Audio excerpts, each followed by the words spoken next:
Welcome to another show, the Research to Reps Roundtable. I am your co-host, Dr. Coach Pat Ivey, and back again.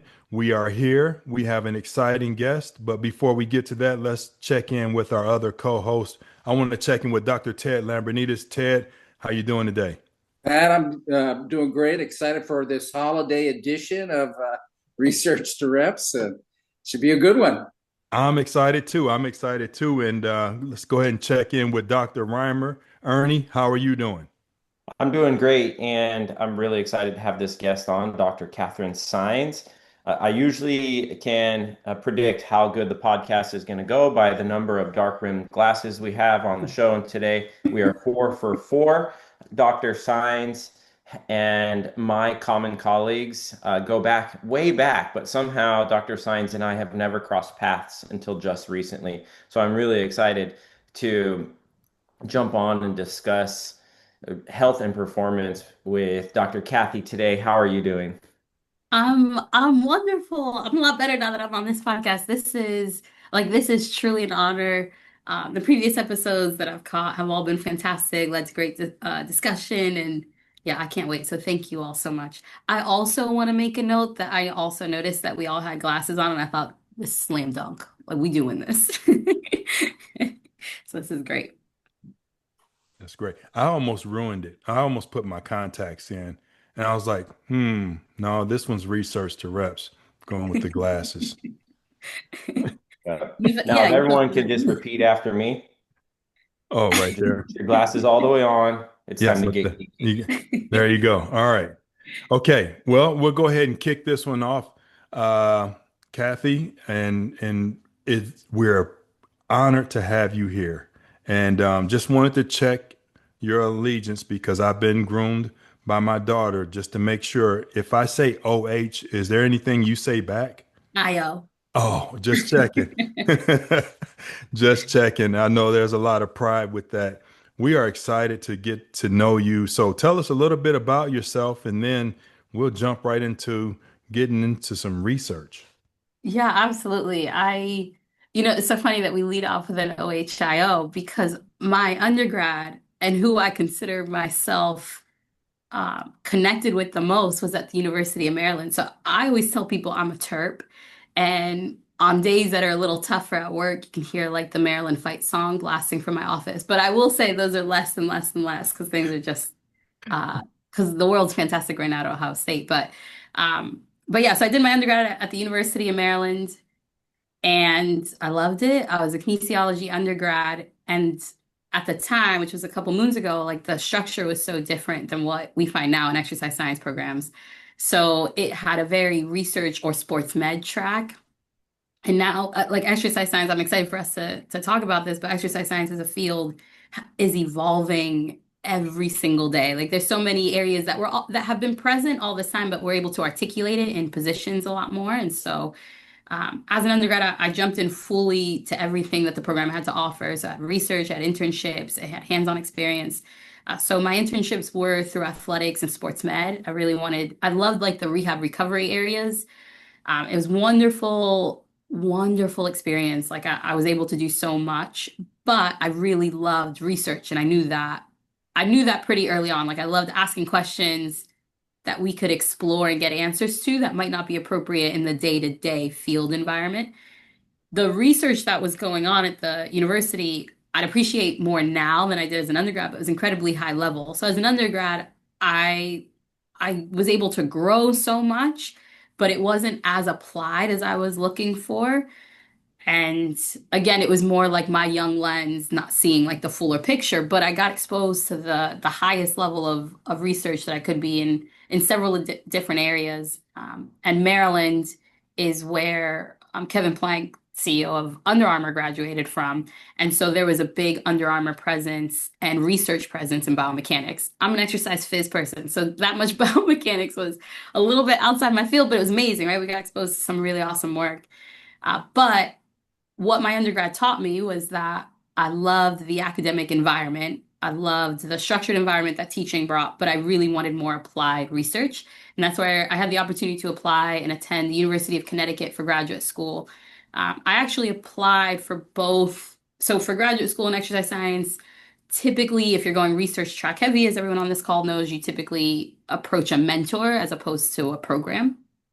And so I approached both Dr. Kramer, so Dr. William Kramer and Dr. Jeff Volek, because I was really interested in performance and the things that support performance. And ultimately, like supplementation. Like I got into the field because I just thought it was so crazy. Everybody on the team could train as hard as possible. And then you add a little bit of caffeine for one person, and like there's a measurable difference in what we're doing that day. And I thought that was so crazy. And so I applied for like a supplement, nutritional, ergogenic aids approach and lens, landed with Dr. Volek, and it was incredible. I had like an amazing master's experience, master's program experience, really great coursework, amazing research, very, very translational. So I got to hit all my niches. Like we were working with athletes, but we were in the lab doing testing, and then there were some outcomes that you could connect it to the bigger picture. And that training, I originally thought I would stop at that program and continue on in some sort of like applied research setting, but had the opportunity to stay on for my PhD, because what I learned was if you can do one nutritional supplement to make that big of a difference, why not do the whole diet or your whole program? I started to think of it much grander, much larger, and I had the tools and the support to do that at the program. And so I started my PhD at the University of Connecticut in a very unique situation. A large group of professors actually transferred to Ohio State. I was set to finish at UConn. Like my project was all done, or was in the midst of it. We finished it 2 days before we moved. So dissertation project was underway, my topics were underway, my committee was set. The only thing that we delayed were my comprehensive exams. For our program, you did your comps right before you did your dissertation writing. So it's called like establishing like your home base, essentially. I had to pause my program completely for about 2 years so I could, I decided to do the transfer to Ohio State. There were like a few of us that were invited. So not everybody, but a few of us were invited. And it was such an exciting opportunity to be able to work on a new lab and work in a new lab that it felt like a no-brainer. Like I was so honored and excited. So I did transfer to Ohio State, but it did delay me a bit. But really just in timeline, not in skill set. I learned so much about starting new programs. It's something different that you don't typically get to see in graduate school. And so I finished up all my work at Ohio State, but I was really only there for about 2 years. And it was all dissertation writing and lab development. And then after I graduated, I did, what every logical person does after they finish a PhD. I went back to school.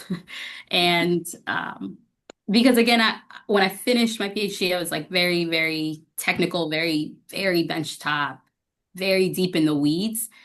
And I wanted to take a step back and do more applied work. I had fantastic job offers that were on the table that were very, very hard to walk away from. But I went back for my dietetics, which was like a little bit different than the exercise science program. But by the time I was doing my PhD, I basically did all my coursework in exercise science and nutrition. So I was able to do a dietetics program. I completed my RD after the graduation, which was wonderful because I'm looking at the process a lot different once you've experienced things from a couple of different lenses. I had the opportunity to do my postdoc with the Cleveland Guardians, which I loved. I wanted to stay there and had an opportunity to stay there, but I really missed the research in the academic setting, which is like constantly brings me back. So I went back to the academic setting at Jacksonville University, which I was there for a handful of years, about 4 years, and then had the opportunity to start at Ohio State, I think like another 4 years ago. So now I'm a Buckeye, and I've got a much heavier research portfolio, but a lot of the collaborations that I have an opportunity to connect with are very, very applied. So I have a really nice like translational portfolio and a chance to work with like amazing students, amazing researchers, everything's state of the art. Like as a Terp in Buckeye Nation, I can humbly say like it's amazing in my environment right now. If you look at some of the research that you've done with Dr. Volek, and he's, well known for the research into ketogenic diets. If you look at the landscape of intercollegiate sports, what sports at the collegiate level would benefit the most from a ketogenic diet?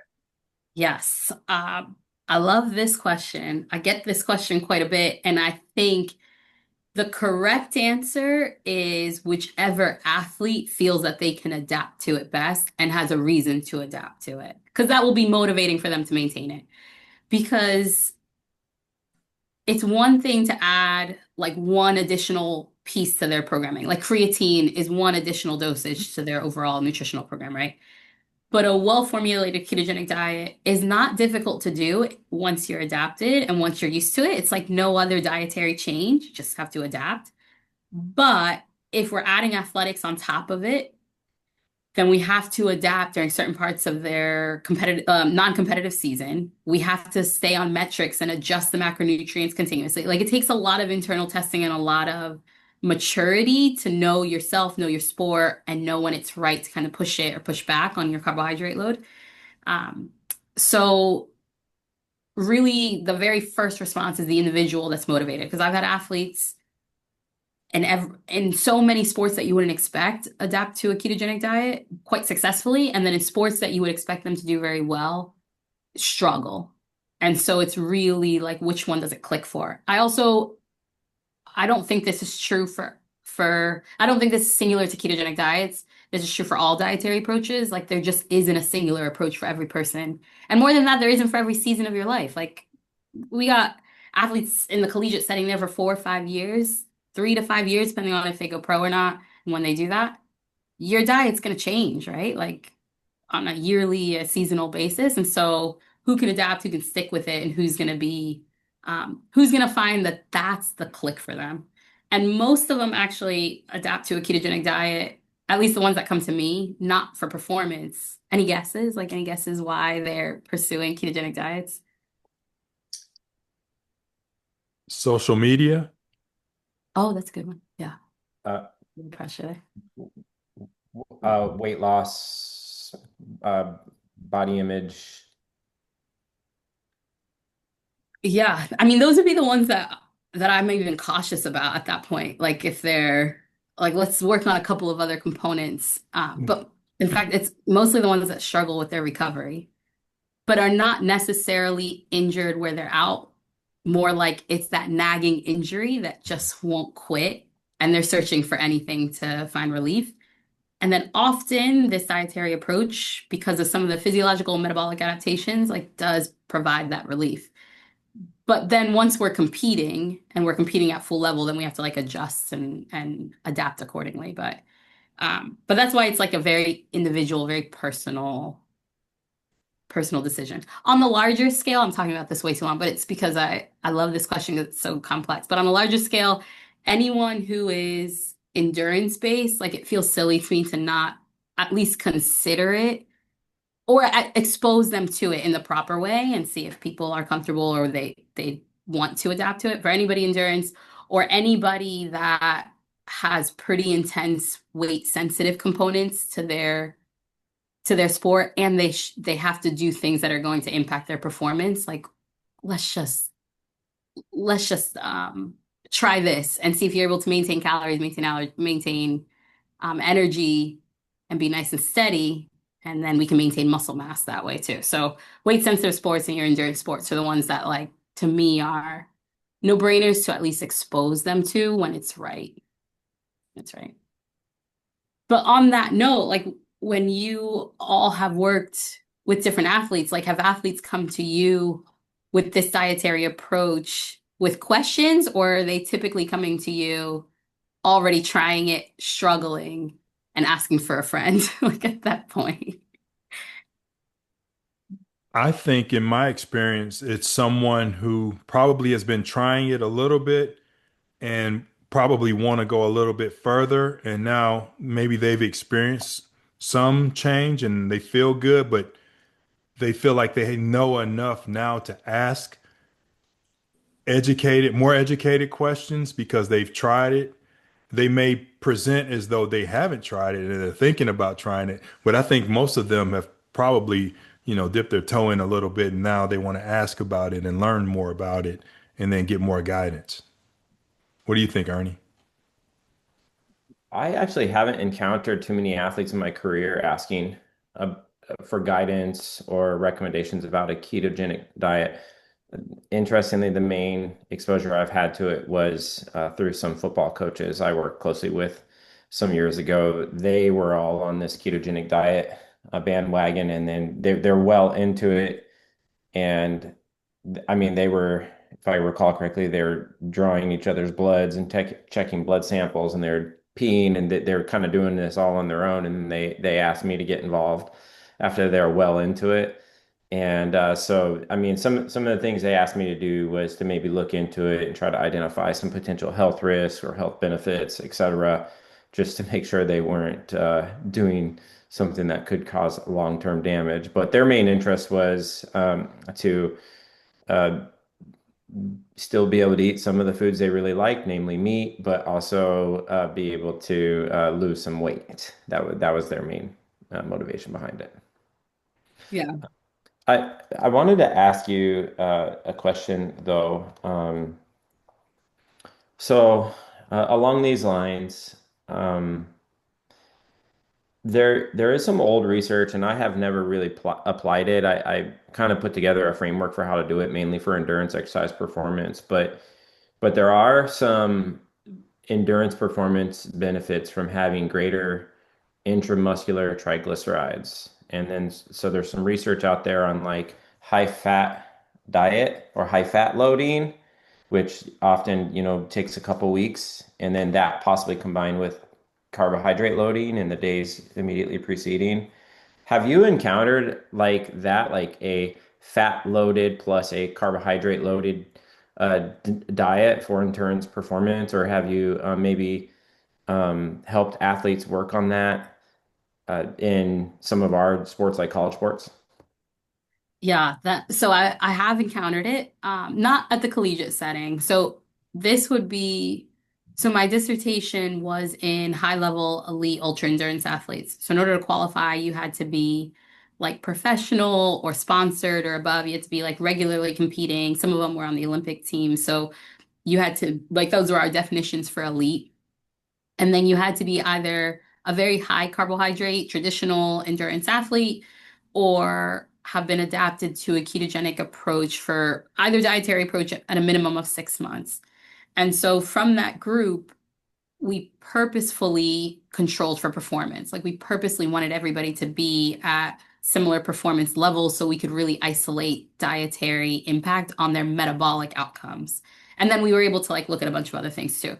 But we weren't looking at performance. We were just looking at like how does your body react to this diet and what does that mean for when you're utilizing different types of energy um, at the time of certain intensities of exercise.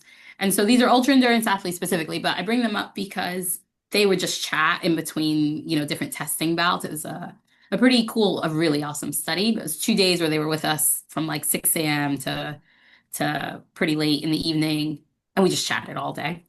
And from the low carb athletes or those that were adapted to the ketogenic diet, there were so many of them that said, I follow this ketogenic approach through all my training and through all my off season.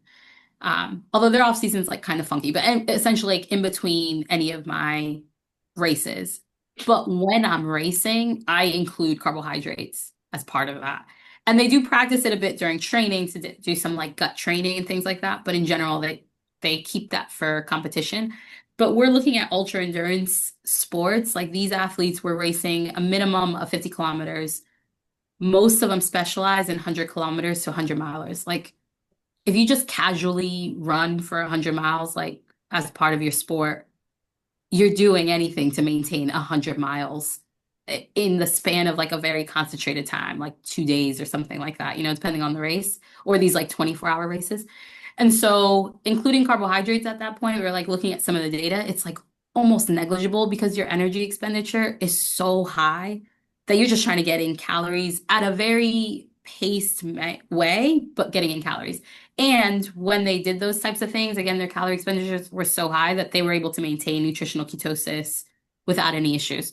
So you can do, and these are really well adapted athletes, meaning that like they've had the opportunity to improve their mitochondrial metabolism. They've had an opportunity to increase like fat stores around the muscle. And the reason why you want to increase those intramuscular triglycerides is so that you've got like readily available fat right near the mitochondria. It's used for energy. So it's like a little different metabolism than when we get it in another clinical setting. But they had these like amazing approaches to their races because they were so well trained, and they did increase their carbohydrates like quite a bit during training, to the point where you wouldn't be able to tell if we did diet records. You wouldn't be able to tell who was high carb and who was low carb. But if we look at their metabolism during races, you can like hook up someone to like different oxidation rates during a race. You could clearly see who was on which habitual dietary approach, which is like pretty wild. But yeah, so I have seen that from elite athletes, from those that are recreational or in the collegiate setting. I haven't touched that. So I'd be curious to see like how the different levels of training impacts some of those outcomes. Or like, how do you even does your gut feel okay? You know, like anybody that's reduced sugar for a little bit and then you start to add back in, it takes the body a little bit to adjust to those transporters. So yeah, I'd be curious how you'd feel at different levels. Yeah. Now, if you have an anaerobic athlete, and if you're in ketosis, typically you're going to have a lower blood pH at the start of exercise. So if you have an anaerobic athlete that wants to go on a ketogenic diet, do you recommend some buffering supplements to offset the reduced pH at the start of exercise? Yeah, it's interesting that you bring that up, because while it is lower, it's still within physiological range. So it's not necessarily lower to a disadvantage, but also in a ketogenic diet, to the best of my knowledge, when they've looked into it, when it's a dietary switch, an habitual dietary switch, the pH change is not necessarily noticeably observed. So I'm curious to see, I'd have to look into that a little bit deeper, but more before like the buffering capabilities come into play, I'd more want to make sure that like your creatine was topped up, like your anaerobic energy systems were topped off, and then what sort of buffering capabilities come in. There's actually been some work that nutritional ketosis from the ketogenic diet approach can improve your buffering capabilities. I think that's an area to explore, but we can also look at it from two different ways. Oh, I'm so excited that the conversation went into nutritional ketosis. I didn't expect that. So like, here we go. But if you adapt from a diet, it's going to be a different metabolic outcome than if you're using ketogenic or ketone supplements. And then keto supplements have a couple of different chemical forms to them. And so a lot of the anaerobic work has come out of ketone supplements, which is a slightly different metabolism than the ketogenic diet approach. But from the dietary approach, a lot of the research is that it can support your buffering capabilities.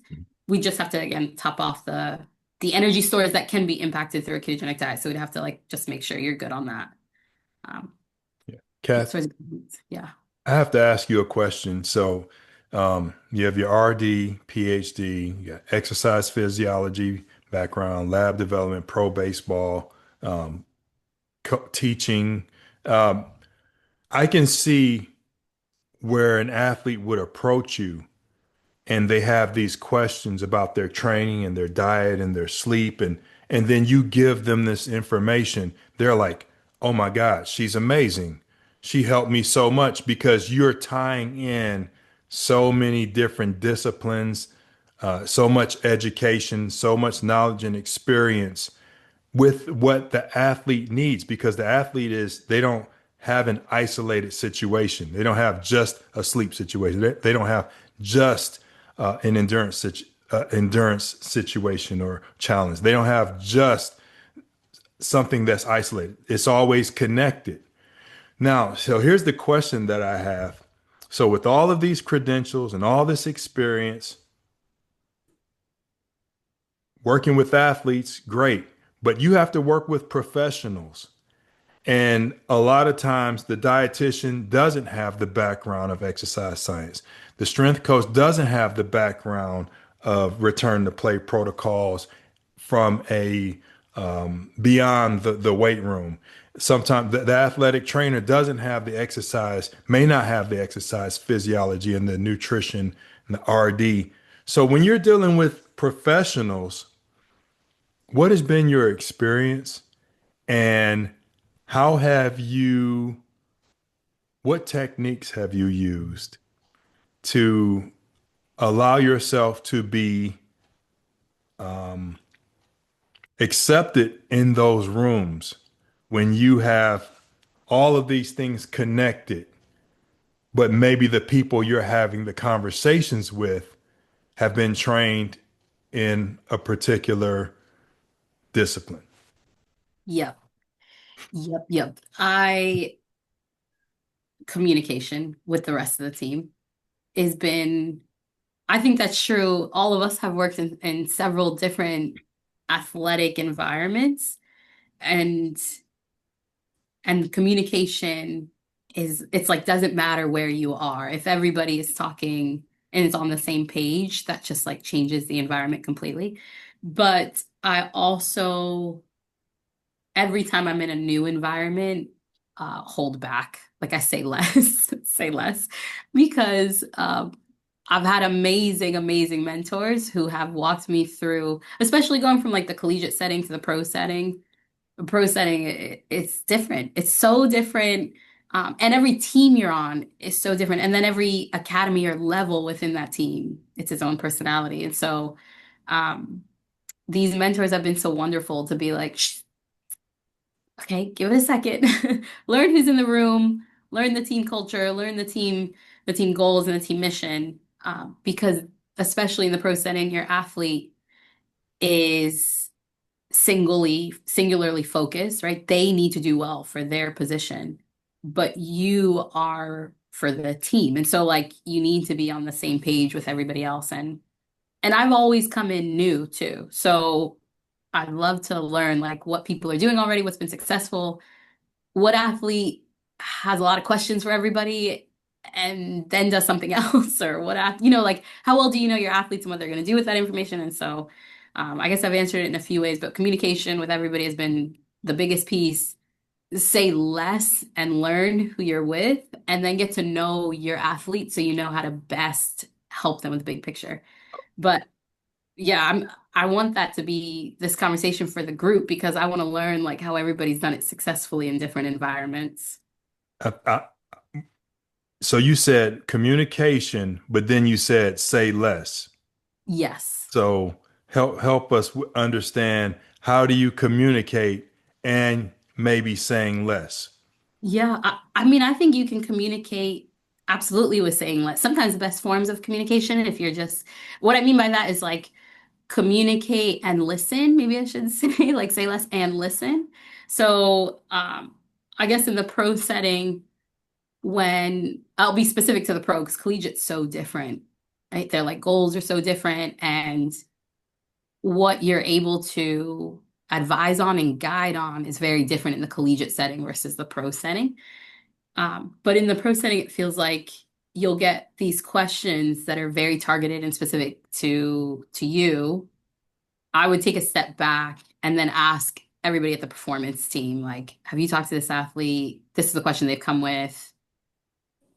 And essentially, like, do some recon, like, get some info first, and then get to know the athlete a bit better as well and ask some more questions, and then start to guide them appropriately. Um, but it's a technique that I've learned, again, as I mentioned, like from mentors that I've seen and also from like mistakes along the way that you answer so quickly because it's exciting. And then you're like, oh, if I just asked a few more questions or just paused for a second, um, I would have known that this athlete had this type of injury repeatedly, or this athlete's on the line, or this is an athlete that's soaking everything up, um, or they're struggling. There's just so much that you can get to know from your athletes that it takes time to cultivate. Um, but to throw that back, like, is there advice that you have for individuals in that setting? Because like, what are positive ways to navigate that? What are ways that are appreciated from the performance team to navigate that so that I'm not coming in and saying like something totally different, right? That is a very good question. Maybe I should ask Ernie because I know I went through the same thing. So I had background in coaching and the doctorate degree, and then stepping into administration. And it's like, how do you step into that role as an administrator, overseeing these different areas, having experience in these areas, but at the same time not being threatening to those who are working in those departments, and just realizing that my primary role and focus here is to be a helper, to be of assistance to people that are assisting me. And I think that's been helpful. But I would ask Ernie that, because he definitely had to come in, start a new department with all of his background, integrate into a well-established culture, and then be able to find ways to help people. Yeah, thanks, Dr. Pat. Yeah, it's ever challenging, I'd say, in the collegiate athletic setting, and because like if you go onto a pro team, there is going to be some turnover, but you'll be interacting with a small finite set of individuals on a regular basis, and so you can adapt that pretty quickly. But like in a collegiate athletics department, you have the administration, front office, and then you have all the different head coaches and their assistants, and then you have each area of health and performance, separate director, and then you have these groups of people assigned as health and performance teams to each sport. Some of those people are the same, some are different. That's just the athletic department. And then you have, for me, I was challenged to try to, build bridges with academia, the healthcare system, and as well as different people out in the community, different organizations in the community, as well as like industry partners, like different tech companies. And so learning how to like find out what matters to most, like if you go and you start to interact and you're really paying attention and kind of listening, you might start to say, okay, like these are big rocks that most of these different entities are talking about. So that may be your opportunity to provide value. The other tricky part is that there's constant flux, especially in the collegiate athletic department. And so just because you're new and you're going to take time to listen, maybe say less, uh, a year in, you might have a new head coach. You have to start that process over with that person in that group and that new culture. Um, 3 years into the job, you might have a new director of sports medicine. Okay. Um, Maybe just prior to that, you have a new head strength coach for the men's basketball team. And sometimes, like nowadays, like not just like communicating by listening and saying less, sometimes I like to give some of those new leaders time. I just give them space. One thing that I have tried to do is, or one common thing that I've done, and a lot of people tend to do, is when there's a new staff member, could be a new leader, it could be a new athletic trainer, it could be anyone, like, or a new strength and conditioning coach. Everyone wants to try to get to them right away, like got to get to the new person. I've stopped trying to do that. I've decided to just, you know what, like I'm just going to be more of the fire hose they have to drink from. I'm just going to like sit back and let time play its course. Like a real life example where one time it was actually recognized was with our new men's basketball strength coach. I actually didn't even attempt to reach out, welcome him or anything until he was on the job for a month. And then we finally met in person. Um, we had some mutual connection and introduction, and then we connected, and he invited me into the weight room, and I told him, I was like, well, I hope you've been able to catch your breath. I've intentionally tried to keep my distance. He's like, thanks for doing that. Like it's been really busy. Right. So sometimes even not communicating early on with new staff and things like that can be a methodology, because if you are doing good work, eventually the work from yourself or your team is going to come back to those individuals, and then they're going to be curious and reach out to you as part of their just natural getting to know the system.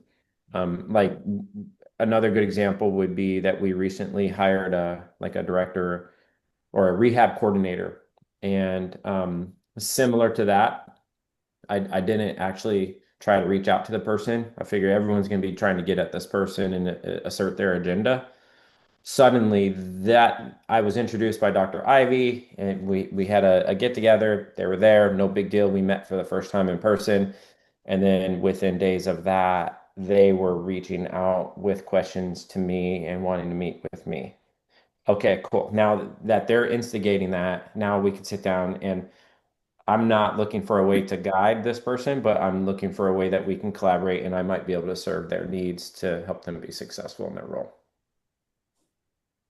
Yeah, I think it's helpful to hear like an established or like those that it's like you're explaining like you are working through like a full team, you have like an established environment now, and these are new people coming to you and how you approach it because I've been the new person for most of it, and I would love to start transitioning into that more established role or some of these more comprehensive positions, but having only the experience of the new person, like typically the approach is more like get a lay of the land, feel the room, get to know your people, like get to know who your new team is. And so what is your team doing to get to know you or to rope you in or to sort of like allow this transition to occur positively? So it's like a lot of steps for it. And Ted, like I'm interested to hear your approach to it because you've just seen so many different team environments. Like in addition to these ways to bring it in, like how does team culture play into this approach? Like how does some of like the leadership tones play into bringing in everybody? Essentially, what we're talking about is like how to get everybody on the same page for some of these decisions that occur in one-off conversations with athletes that really affect the whole room, right? But you're building your individual trust with your athletes too. And I think so much of it is, you can visit 10 different teams and you'll see 10 different cultures. And to your point, there's certain cultures that you can see there's great alignment and you can engage in conversation. If you go to another team and there's not great alignment, I just keep my mouth shut. But let's say I got another question for you. So let's just say after Christmas break, Heather sends you an email. It says, I want you to meet with all the coaches of all our women's sports to do an overview of how the menstrual cycle affects performance. And what advice would you give these coaches dealing with their female athletes based off the research that you've done? Yeah, absolutely. My very, in like a real world example, my very first thing to do is to reach out to the RDs. That'd be the first thing. RDs and strength coaches and whoever and performance crew. That would be the first thing. And that's not just this this hypothetical, like that is what I've done in my previous approaches. I'll connect with the performance team first and foremost, like, hey, these coaches have reached out. This is what they're interested in. Like, what have you done already? I start to get like some insight from them. And then also like, is there something you'd like me to repeat that's been stated before? Here are some of the ideas that I had. Like, what does the room think? And I try to get as much feedback as possible. If there isn't time for that, then I push the presentation back. So I'm really looking to connect once I've connected with who works with their coaches like on the day-to-day, especially in something like you're sharing, like these one-off, like in my position right now, I'm on the academic side. So I come into athletics to assist in our athletics focused research, our like performance innovation team, led by Dr. Josh Hagan, who's just like he's just been fantastic to work with. But as with each of you in this room, he also is just so good at connecting people and like collaborating. And so that's what I do first. And actually, I do have a research study right now focused on dancers and artistic athletes. And it's survey based, so it's like pretty low risk and low energy for people to participate in. And I've reached out to Pitt first and to Josh first, like, hey, what's the best way to approach? I've got people that have already said that they'd share it in specific ways, but what's the best way for us to approach it? And he just gave some some good feedback on how to like bring it forth to decision makers essentially. And let's make sure everything's good to go. See if anybody has any questions. And then let's see what steps, 2, 3, 4 are. So that tends to be my approach. Yeah. But I like that you shared like that the culture sort of dictates your approach to it too. And I mean, you have to be a chameleon, especially in the consulting realm. Like you have to best adapt. That's what you're being brought in, right? But I'm Right. so curious, like for those that are interested in getting into consulting, I'm asking for a friend, but interested in getting into consulting or learning how to like best be present for the teams that are bringing you into things. Like how have you navigated like delivering the appropriate amount of success, the appropriate deliverables without over or undershooting some of the requests that are being made? What's it? I think a lot of it is the relationships you've had established from the past. And some teams will say, hey, we want you to come in for 2 days, and you're not going to give a presentation. But throughout these next 2 days, try to connect with some athletes one-on-one. And it's very casual and not formal, but you can gain a lot of information from that. And then this way, I think you can expedite the advice to an athlete much quicker in with that type of approach than sitting in a room and giving a presentation to the whole team. And then a lot of times you end up giving feedback to the coaches that they might have been unaware of, and help them connect the dots a little bit. To your point about, before you give the presentation or meet with the coaches, you want to meet with the dietitians and so forth. And but I think you'll end up finding information about the coaches in some of those discussions, because I remember there was a famous diving coach at a Big Ten school that every day he'd weigh his female divers in. That was the first thing they did. And if they were a pound over, there was hell to pay. And you go, God knows how many eating disorders, we had with that group of athletes. And I think that was they were unbelievably talented. One won a silver medal in the Olympics, but was probably despite that, not because of that strategy. And how do you get a coach in that setting to change that? You go, that's probably not the best thing to do. Every day at the start of practice is weigh your girls in. Right.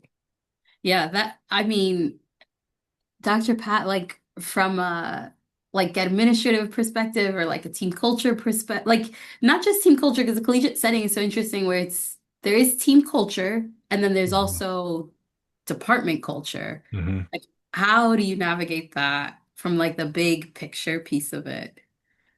I love the way you deflected that question back to over to me.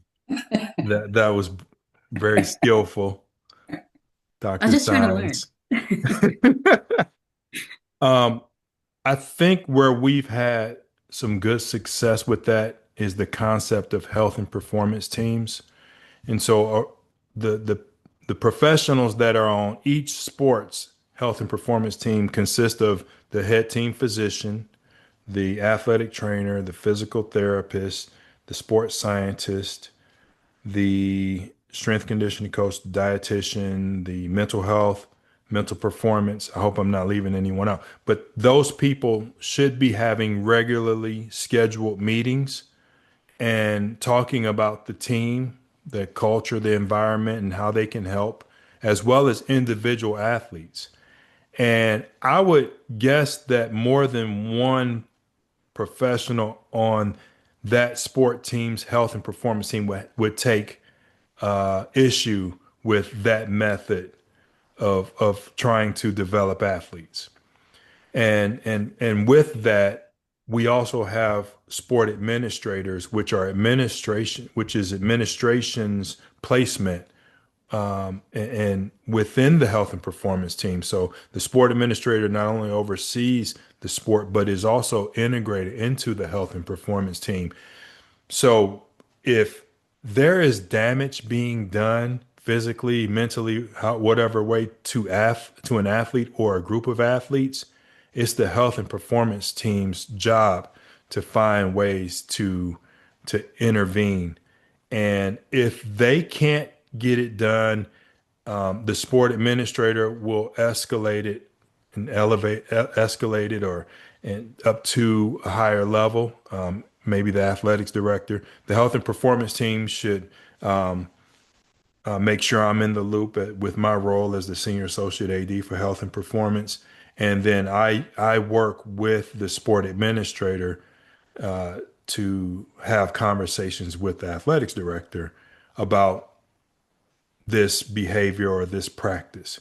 And my guess is at some point during that process, the coach will get the message that this is not acceptable and we can't do this. And if the coach continues to do it, then there'll be recommendations given to the athletics director that now this is on you for allowing the coach to demonstrate this destructive behavior.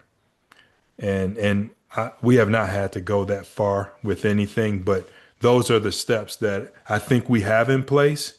And I would hope that we could intervene in that situation and protect that athlete. By the time the head team physician steps in, that becomes pretty serious. So I think many times people don't bring in the other professionals, or there's not a mechanism in place to be able to pull together a consensus on what a recommendation should be. And I think a lot of effort should be put into putting that in place. So I have another question for you, a research question for you. I actually just saw a video yesterday, and I hope it's gaining more traction, and I hope this conversation is getting bigger.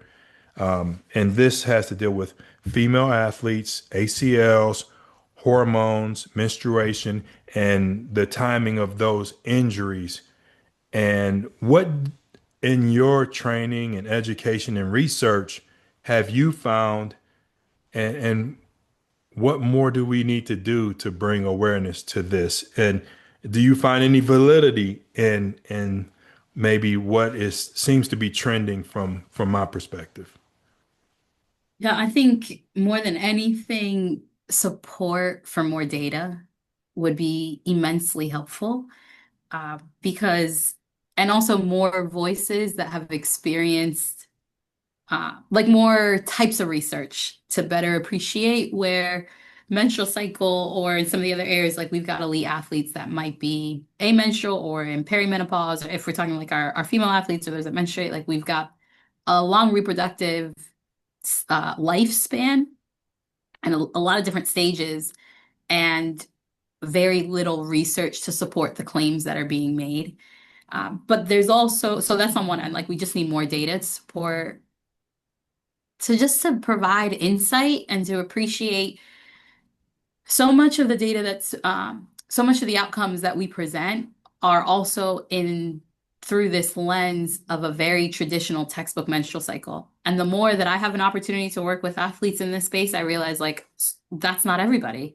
There's so many that we thought for a long time, we being like the scientific community, the scientific community thought like, oh, most individuals that menstruate have this very 28-day cycle, when the reality is that's not the case whatsoever. And that anybody outside of that was like an anomaly or very rare, or there was something going on. And so now appreciating the fact that there's so much change between person to person, and then so much change between cycle to cycle, it's so difficult to, just like any type of sports science, it's so difficult to make a recommendation off of only tracking a month or two or a cycle or two. But that's sort of where we're stuck at, because people also need answers, right? It's like the sports science, like catch-22. Like we want to provide answers, but we need more data, to provide answers. Mm-hmm. And then on the other end of it is appreciating the voices of the individuals that are feeling these things, because there's a lot of research that is also like, hey, the menstrual cycle actually does. So for example, for example, we in strength and conditioning, so all of us have some foot in strength and conditioning, right? Like there are consistent research outcomes that report on the early stages of the menstrual cycle, you actually put up some of your best strength numbers. And that's like a fairly consistent outcome. If you ask anybody who's menstruating in the beginning, you are going to get such a wide spectrum of how they feel and their perception of what their numbers are. And that, as we know, has like a direct, that's just the weight room example. But if we put that into competition or onto the field, like how you're feeling that day is just as important as the objective outcomes we're measuring as well. And so we need more data to understand like the spectrum of information, but also more subjective data to get some input and voice for those that are experiencing it. And then the third bucket that I think we need more of, and I hope that we're capturing this in our upcoming studies more and more and more, are like what matters to an athlete. Like when it comes to the menstrual cycle, like what is it that you want to know?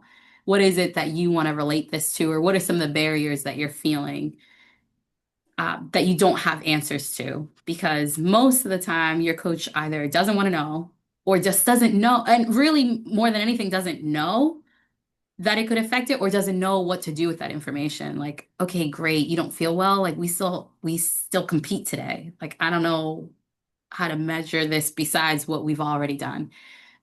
So there are some like very true physiological responses that we can talk through in detail, but more than anything, like how does that information get back to the athlete? Like hopefully there are channels that feel safe and feel like there aren't going to be negative consequences where they can report the objective and the subjective, and then an open-ended section to report like what can we bring to the picture that would help connect all of this for you. That's how I'm seeing it. So a lot of work needs to be done.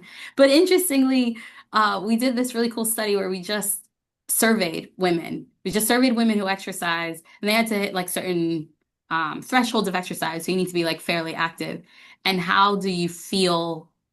How does exercise make your period feel? And then are there any nutritional interventions that you do or any type of support systems that you have in place to help you feel better?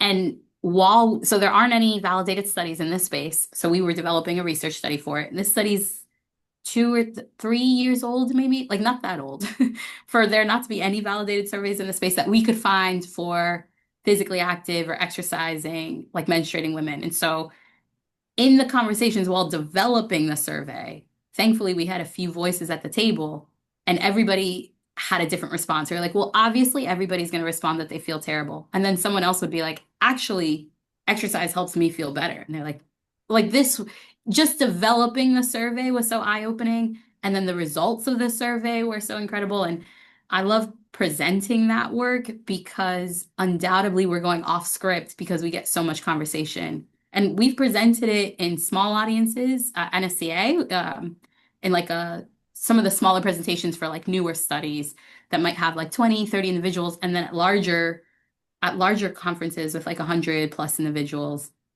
And it doesn't matter which one you're doing, you're still going to get some feedback halfway through. And that just really speaks to how much we can do in this space, but how much really needs to be done in this space. And my last plug on that is that then we need more funding or supportive environments for that type of research, because if I want to just focus like just on period pain, I know you asked for the menstrual cycle as a whole, but there's so many categories, like just period pain alone, that I don't know of a funding mechanism in active athletic women, like who's researching that. But if I walk into a room and I have that conversation for a team, everyone's paying attention and everyone's asking questions. So there's that challenge too, that piece of it. Yeah. Earlier, very early in the podcast today, you talked about like some of your formal education and you mentioned biomechanics, and you were a part of a curriculum where you had a lot of biomechanics, but you said, well, I'm an exercise phys person. I think if we go back to like a time when maybe there were only athletic trainers and strength conditioning coaches, like the strength conditioning coach like got to be all these things. They got to be the dietitian, the sports scientist, the biomechanist, the exercise physiologist, and all these different areas. And I first switched on to this topic when I did an internship with Mike Shannon at the USOPC all the way back in 2004. And he said, Ernie, like clearly you're a strength coach, but you have a long ways to go before you can call yourself a strength and conditioning coach. And that was his way of saying, like, you don't know as much about exercise physiology as you think you do. He was talking directly to me, not other strength conditioning coaches. And that was an aha moment for me. But now there's sports scientists. And so it kind of takes some of that work away from, say, the strength conditioning coach. Now there's dietitians, and that takes some of that work away from the strength conditioning coach. But two sub-disciplines where a strength and conditioning coach has a lot of involvement in would be kind of still the biomechanics and the exercise physiology. But now, especially in pro sport like baseball, where you've worked, there's more biomechanics. They're hiring these entire biomechanics departments. And so as that starts to infiltrate strength and conditioning, there might be a pairing between a biomechanist and the strength conditioning coach. But to me, there just still seems to be this void in exercise physiology. Like if you look at all the technologies we have in athletics, it's like force plates and load transducers and wearable tech, which is getting this load. They talk a little bit about what the metabolic cost may be from the wearable tech, but a lot of it's kind of biomechanics in a way. It kind of fits under that umbrella. You start to see dietitians doing some exercise physiology, like they're doing some sweat patches that is, can fit under the exercise physiology domain. So, specifically regarding women's female athlete physiology with special regard to the menstrual cycle, I personally haven't encountered any groups of female athletes who were opposed to going in this direction, but it just seems like those initiatives always are short-lived. When we go into it, it never like finds a systematic place in an athletic department or in a team's culture.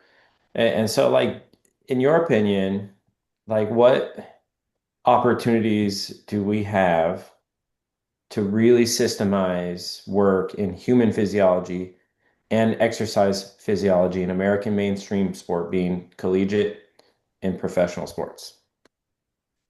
Like what sort of technologies or what sort of approaches? I guess what I'm proposing is that there may be a void where Oh, yeah. we aren't, that's an area that we're not pursuing.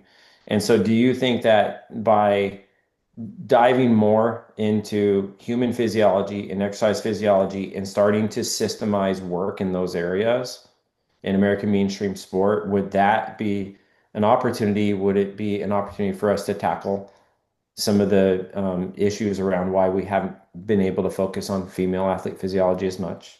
And if so, and if you do agree, like how would we approach that? How would we accomplish that? Yes. It's a heavy load to put on my shoulders, right? How will we fix this?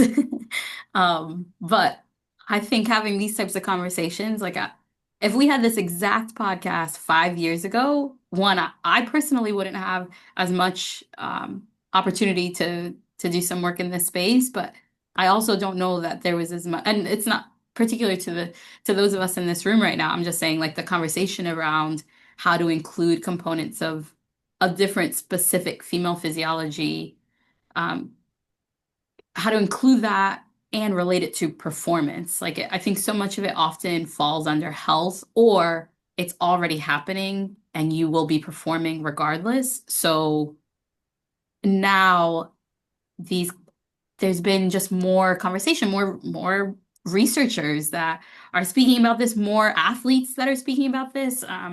So I'll bring up two different examples, that one that relates and one's not quite the same, but just how we can bring more awareness and maybe it is, I'm going to talk in circles because there's just essentially the answer is it has to come from a lot of different environments, but there has to be a collective agreement that track or that like it will be incorporated to some capacity, even if it's as small as like starting with one survey for a team or opening up the conversation for a team to ask how they want to include it and being consistent. There has to be some consistency in collection and adaptation of that data for a team.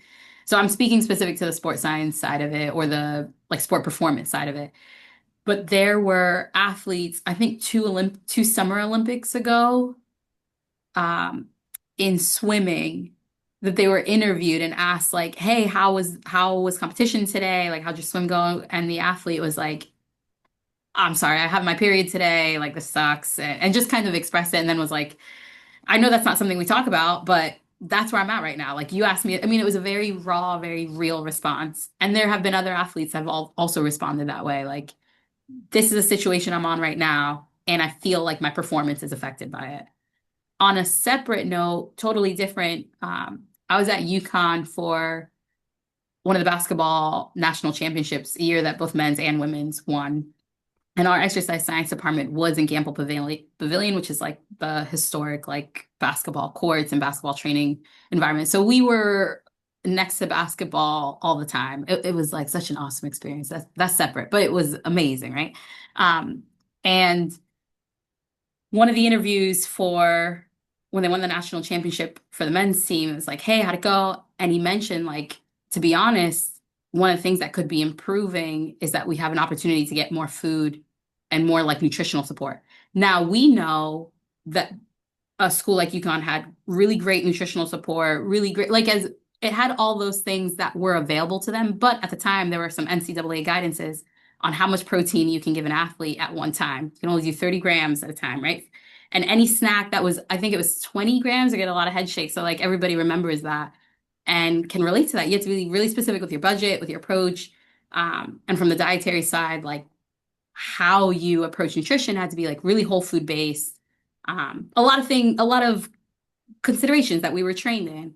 This athlete gets on a national platform in front of everybody and is like, "I just won a national championship, and also I want to be fed more." Two things happened that year. The NCAA removed the protein restrictions, and I think teams increased, slowly but surely increased their food budgets in their like overall budgeting.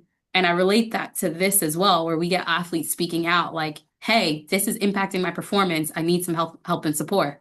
And so we have like this collective voice that we can stand behind. And it's not to say that other individuals haven't said it, but there's a lot of power to that public stage from the individuals that are directly impacted by it. And so I feel like there has been so much growth in the past few years. But a lot of that growth has been awareness based. And now I'm hoping that we're finding, and like, look what's come out of it. We've got so many more companies that are focused on femtech, so many more sports scientists that either are women and are like bringing this voice forward because they might relate to it, or are like across the board sports scientists and are just seeing it, how it can impact their athletes as a whole. So like we're getting a collective voice. And then also there's been big research initiatives in this general pop space. And then we can relate to our recreationally active and then hopefully like competitively active female athletes on where the menstrual cycle fits in for performance. And again, I extend that, like we've got our Olympians that are in perimenopause, or possibly depending on what their journey is beyond that, like understanding the reproductive lifespan and performance. I think the way that it's being addressed and attacked is coming from a lot of different areas, and we're starting to build more like collective dashboards. But to your point, like there isn't an SOP for it. There isn't anybody that's doing it, that's presenting it. That's like, this is the best approach ever. But I think it's too early for that. I think we're just really like in like collect data points of time. So Dr. Ernie, like, what do you think of that response? Like, how does that fit in with what you're seeing? Because you get to see the whole dashboard. Yeah, it's complex for sure, and it's challenging. Probably, I just see a future where an exercise physiologist, a true exercise physiologist, has a place in the house. We don't have those right now, and I think I think like when you mentioned like funding and things like that, Funding an exercise physiologist might actually help us get us closer to the finish line with this problem. But we are getting low on time, and there's probably going to be an opportunity for a part two of this podcast. So to wrap this up, Dr. Ted might have a question for you that we ask all of our guests, and then we'll turn it over to Dr. Ivey to close it out. All right. What books will you recommend to our listeners that you found of interest or benefit to you recently? Yes, a book called The Fasting Cure. I don't know if anybody, it's by, oh my gosh, I had this ready to go. The journalist from the 1940s, he also wrote, oh my gosh, I'm blanking on all of it. The book is called The Fasting Cure, but essentially it's about an investigative journalist who goes on a fast, like a month-long fast. And at the time, what was known, it was like late 1800s, early 1900s, we didn't have like any of the bowel tracking that we have now, but there was a lot of curiosity about just doing fast to improve health and to attack chronic diseases. Some of the things that we now label as like cancer, autoimmune challenges or issues or diseases, illnesses, and beyond, or community-based diseases, and what individuals would do, like we didn't have modern medicine, is they would fast. And so what fasting does to the body when we're looking at it from like a medical perspective, some of the interesting feedback that they had, and some of the ways that they were able to just explore this more extreme approach to medicine. Yes, Upton Sinclair, thank you very much. And wrote, I think it's called The Jungle. Wrote on the meatpacking industry in Chicago at the same time, like around that time as well, and just like the wild things that had. He was an investigative journalist that wrote like just hot topics for the time. So Fast and Cure is the one that I think is a book that while many, many decades ago, also I think is really interesting for the like health changes that we're seeing nowadays. And people feel like some of these things are radical or wild, like, mm-mm. Maybe we know more about it or we approach it differently. We got a different context and a different lens, but some of these approaches for everybody's just always seeking health. And so what do we do to seek health? And across human history, we've done a lot of things related to exercise and nutrition. And so this is something that explores that. Awesome. Thank you so much. As we wrap this up, where can our listeners and our viewers find you? What's the best place to look? Oh, yes. Yeah, absolutely. So I'm a bit more active on my LinkedIn these days. So please reach out and say hi. I message back. I'm always honored and excited to meet and connect with others in the field. So that's a good one. And then I have my OSU email that I promise you during the semester is not pretty to approach, but it's active and it's there. Awesome. Thank you so much. We appreciate your time. Fascinating conversation. It flew by. I know we can go another hour, and we should do a part two, Dr. Reimer. Let's work on setting that up and We make definitely that. need to. Thank you, Dr. Saenz. We really appreciate it, and happy holidays to you. Yes, thank you so much. It's such an honor. Thank you all. Take care. Take care.